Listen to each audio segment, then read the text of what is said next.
Улсын хурлын гишүүн инх болт Бям цогт нарын нэр бүхий 26 гишүүн засгийн газрын гишүүнийг огцруулах тухай улсын хурлын тогтоолын төслийг улсын хурлын дарга инх болтод өнөөдөр өргөн барьлаа.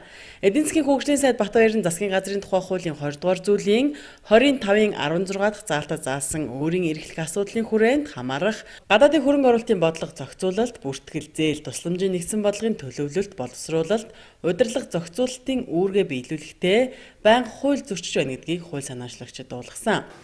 Гадны хөрөнгө оруулалтууд буурч байна. Гадныхны Монгол итгэх итгэл буурч, Монгол улсын зээлч зэрэг л өдөр тутам 7 хоног тутам бараг буурч байна гэсэн мэдээлэлд авч байгаа. Ингээд аваад үзэх яг харахгүй эдийн засгийн байдал муудаж байна. Монгол улсын эдийн засгийн хямралын байдалд орж байна. Эдийн засгийн хөгжлийн биш эдийн засгийн хямралын яам болж байна энэ яам чинь гэдэг асуудлыг бид байнга иргэд манч ярьдаг, ард түмэн энийг ойлгодог болж байгаа. Харамсалтай нь Монгол улсын ерөнхий сайд Алтан уягт энэ хариуцлагагүй албан тушаалтнуудад хариуцлага тооцооч гэсэн шаардлагыг бид удаа дараа тавьж ирсэн хамгийн сүүлд 10 хоногийн хугацаанд шаардлага хөрвүүлсэн. Тоосонгүй. Монгол улсын эрх ашиг бодохгүй байна. Тийм учраас ард түмнийхээ өмнөөс өнөөдөр ард түмнийхээ амьдралыг дорой тулж байгаа, ажилгүйдлийг нэмэгдүүлж байгаа. Тийм үү?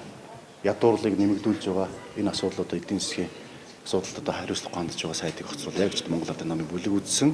Имид улсын хурал дахь Монгол Ардын намын бүлгийн гишүүд бид улсын хурлын тухай хуулийн 7 дугаар зүйлийн 7-гийн 1-ийн 12-д заасан бүрэн эрхийнхээ дагуу 2 дахь удаага засгийн газрын гишүүн эдийн засгийн хөгжлийн сайд Батбаярыг огцруулах санал гаргаж байна гэлээ. Мөн засгийн газрын гадаад үр сүүлийн 2 жилийн хугацаанд огцом нэмэгдэж, төсвийн зээлийн үйлчилгээний зардал 3-аас 4 дахин өссөн.